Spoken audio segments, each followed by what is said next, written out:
दोघींचा. आम्ही जेव्हा दोघी एकट्याच घरी असतोय का नाही तेव्हा तो यायचा आणि ताईला लय महत्वाचे प्रश्न पडायचे का नाही, मग तो यायचा आणि मग मला 50 रुपये द्यायचा आणि मग मी भेळ खायला जायची. आणि मग किती वेळ भेळ खायचीस तू?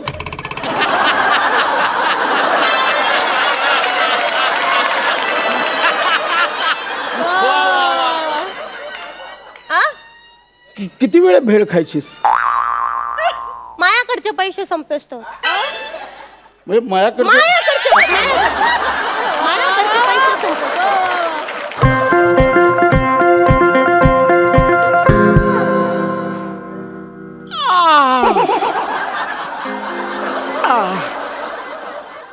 नमस्कार. नमस्कार. म्हणजे माझ्या एकंदरीत अवतारावरून तुम्हाला असं वाटत असेल की मी एक अपघातग्रस्त पेशंट आहे किंवा वरात एक मार खाल्लेला एखादा इसम आहे. पण तुम्हाला सांगून विश्वास बसणार नाही हो, मी कालच लग्न झालेला नवरदेव आहे.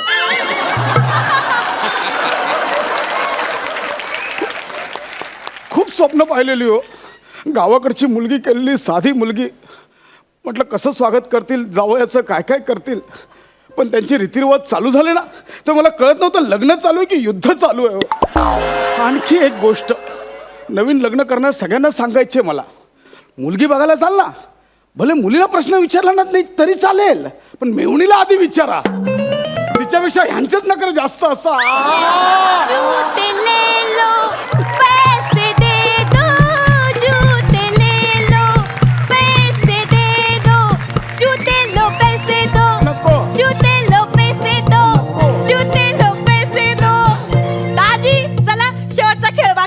सुपाऱ्या घंगाळायचे. चला काय करायचं? सुपाऱ्या घंगाळायच्या आहेत.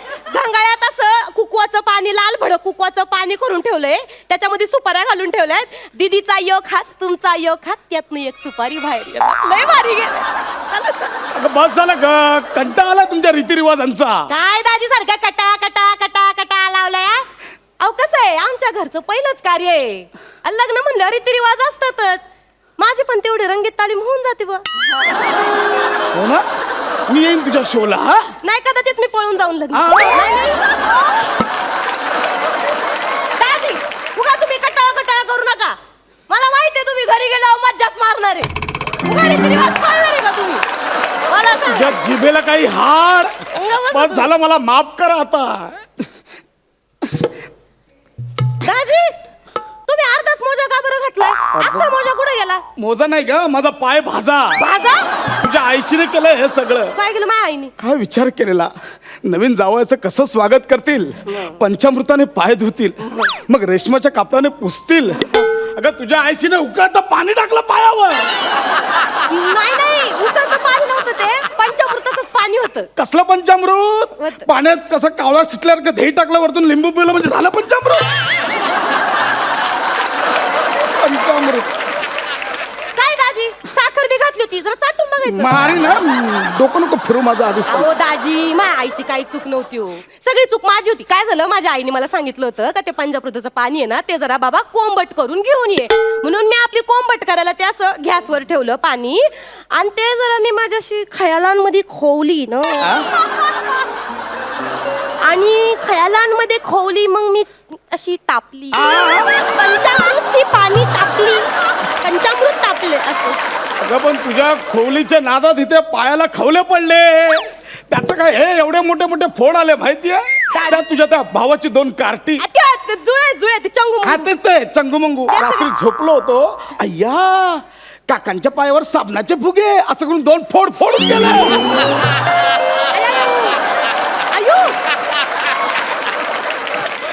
कार्टीना लई पारी काशी त्यांच्या कुल्लर फटके द्या. लाज वाटते का? लाज वाटते? मी माफी अशा पायाला फोड आलेत आणि त्या अवस्थेत मला तुम्ही तुमच्या नाचगाण्याच्या कार्यक्रमात नाचवला. दाजी नाच गाण्याचा कार्यक्रम नका म्हणू त्याला, संगीताचा कार्यक्रम. दाजी तुम्ही आमचे सणमाण जावई असं नीट बोला, नीट. संगीताचा कार्यक्रम, तुम्ही काय नाचे आहे काय? अगं भैया, काय बोलतोय? नीट बोला. एवढा भला मोठा कार्यक्रम होता. एक मिनिट, त्या संगीताच्या कार्यक्रमात वरती मला हार्नेस लावून बदामात एंट्री देण्याची आयडिया कोणाची होती? मंडपाल्याची आयडिया होती ती. अरे त्याला काय अक्कल आहे का? का लय भारी केलं होतं. असा 6 इंचाचा पाईप ठेवलेला बदामाच्या आत आणि त्या 6 इंचाच्या पाईपवर मला उभं केलं. मला सर जा हळू. म्हटलं बाबा मला नाही जमणार, ऐक मी कधी केलं नाही. नाही होईल होईल होईल.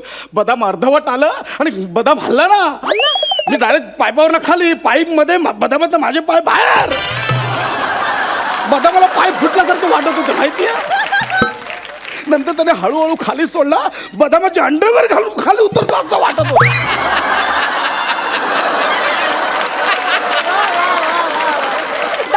दाजी निव्वळ सुपरमॅन दिसत होते त्या दिवशी. अगं सगळं हसत होतं, टाळ्या वाजून वाजून हसत होते माझ्या. नाही दाजी पण खरं सांगते लय भारी व्हिडिओ काढला होता मी तुमचा. कोणी व्हिडिओ काढला? लय भारी असे सुपरमॅन सारखे असे खाली आले तुम्ही. तो व्हिडिओ तू काढलेलास? नाही काढला. अगं सकाळपासून 22 जणांनी मलाच ग्रुपवर पाठवलाय तो. बदामात बदक कसं पडताना बघा. एवढा व्हायरल झाला.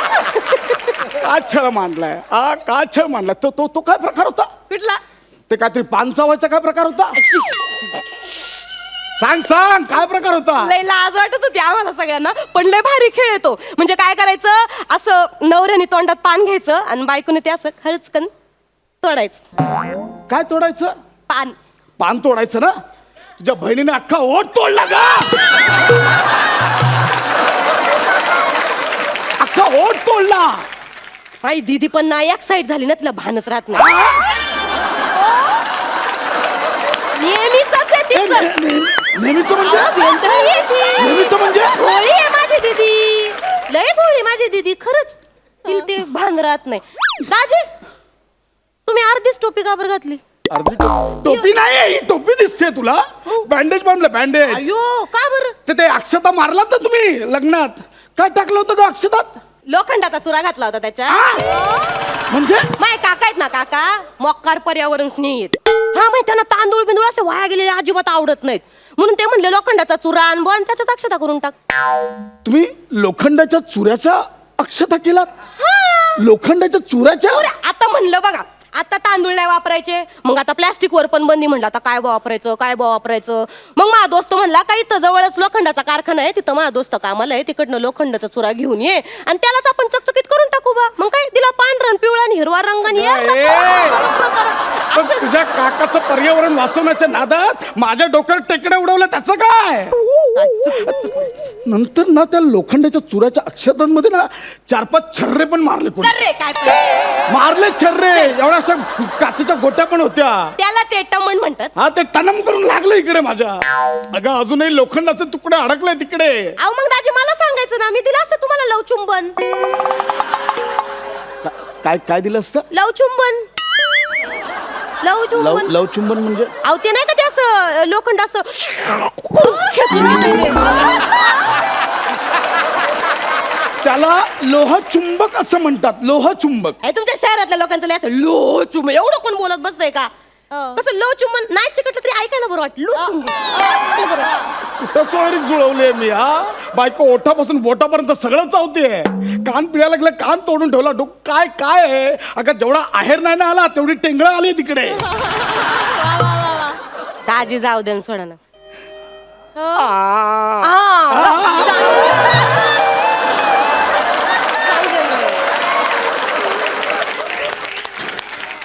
थुका ना राग दाजी, थुका ना. मी तुकू? थुकून टाका राग. तुम्ही काय ठेवलंय तुकण्यासारखं?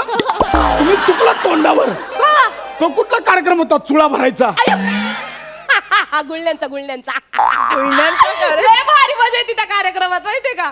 7 दिवस तुम्हाला सांगते माझ्या ताईने 7 दिवस त्याची प्रॅक्टिस केली. म्हणजे काय करायची, आधी 1-1, 2-2 गोट घ्यायची आणि मग 1 फूट, मग 2 फूट एवढेच पिचकारी जायची तिची. म्हणलं तायडे अगं असं घंगाळ भरून तोंडात पाणी घे आणि हे अशा 6-6 फूट अशा पिचकाऱ्या लांब जाया पाहिजेत. मग ताईने मारली की नाही तुमच्या तोंडावर पिचकारी? मारली का नाही? अख्खं मळ भरून टाकलं होतं तुमचं दाजी. आम्हाला एवढं हसं येत होतं, पण दाजी तुमच्याच्याने जमतच नव्हतं. हा म्हणजे तुम्ही असं तोंडात घोट घेतला की करून तुमच्या पोटावरच पडायची पिचकारी. पोटावरच पडायची. आम्ही मैत्रिणी एवढ्या पोट धरू धरू हसत होतो. माझी एक मैत्रीण तर म्हणली तुम्ही निव्वळ हत्ती आहे.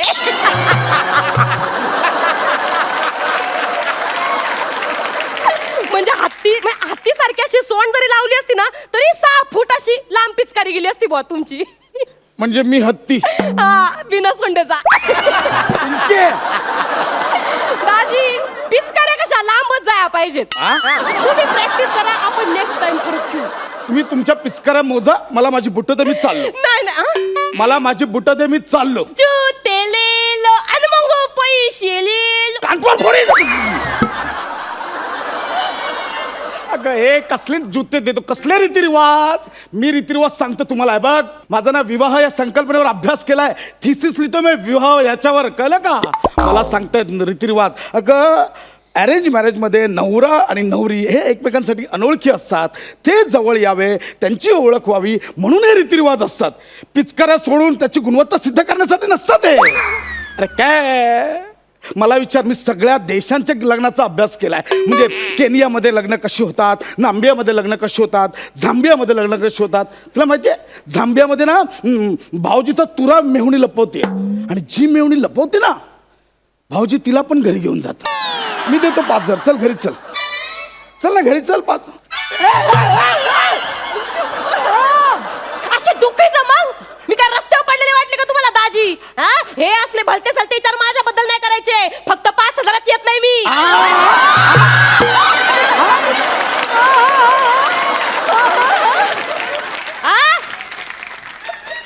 ही किंमत ठरवली का तुम्ही माझी? हे असं बोलताय मेहुणीला? मला किती मारला इथे तुम्ही एवढ्या 2 दिवसात. जरा तुमचा पण विचार करा आधी. तरी दीदीला म्हणलं होतं थुत्तर तोंड आहे दाजी, मया मया चांगलं आहे की मन रोज रोज यायचा तर मला 50 रुपये तरी टेकवायचा माझ्या हातात.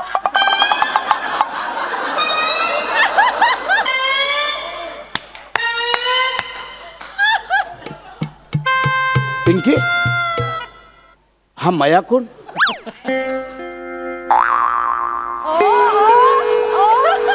पिंकी, हा मया कोण? पिंकी, मया मया मया मया. आता तू बोललीस ना, हा मया कोण? पिंकी कोण आहे? दोस्त आहे आमचा दोघींचा. आम्ही जेव्हा दोघी एकट्याच घरी असतोय का नाही तेव्हा तो यायचा, आणि तर ताईला लय महत्वाचे प्रश्न पडायचे का नाही, मग तो यायचा आणि मग मला 50 रुपये द्यायचा आणि मग मी भेळ खायला जायची. आणि मग किती वेळ भेळ खायचीस तू?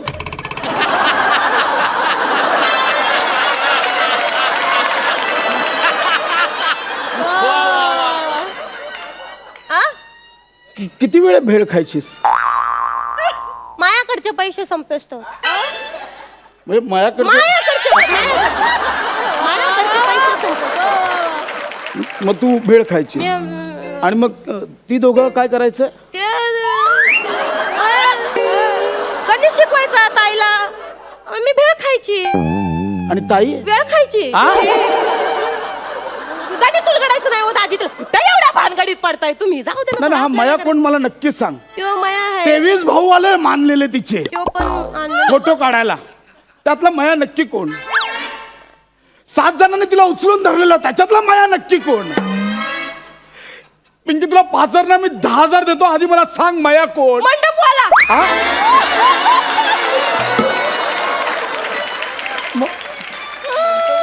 मंडपवाला ज्यानं बदामातून तुम्हाला खाली पाडायची आयडिया केली तो माया. ज्यानं तुम्हाला डोक्यावर लोखंडाचे छर्रे फेकून मारले तो माया. ज्यानं ताईच्या डोक्यावर छत्री धरली तो माया. आजी, झांबियामध्ये होणाऱ्या विवाहांमध्ये काय काय होतं हे शोधून काढण्यापेक्षा आपल्या होणाऱ्या बायकोचा जुना झांबिया कोण होता हे तुम्ही शोधून काढायला पाहिजे.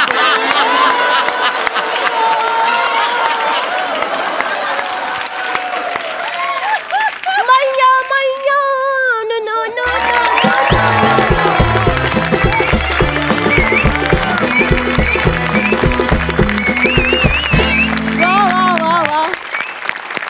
धमाकेदार झाला परफॉर्मन्स तुमचा. सगळा संगीताचा कार्यक्रम ना असा डोळ्यासमोर उभा राहिला. फार मजा आली. आणि सई मॅडम, तुम्हाला कसा वाटला सगळा हा स्किट? कसं वाटलं? आणि ते ही हिरवीन कशी वाटली? हिरवीन लई जा काय नमा, तू स्टेजवर येऊन बागडतेस आणि that's what I like about you. म्हणजे मला असं वाटतं की सगळ्या आपल्या कंटेस्टंट्सनी नमाकडून काय शिकावं तर स्टेजवरती बागडायला शिकावं असं मला वाटतं. टाळी एका हाताने कधीच वाजत नाही. दोघेही सेम पेजवर असायला लागतात. दोघांचाही पर्पज सेम असायला लागतो असं मला वाटतं आणि त्याचं उदाहरण पुन्हा आणि पुन्हा तुम्ही देता. थँक्यू आणि मजा आली, धमाल आली, खूपच भारी.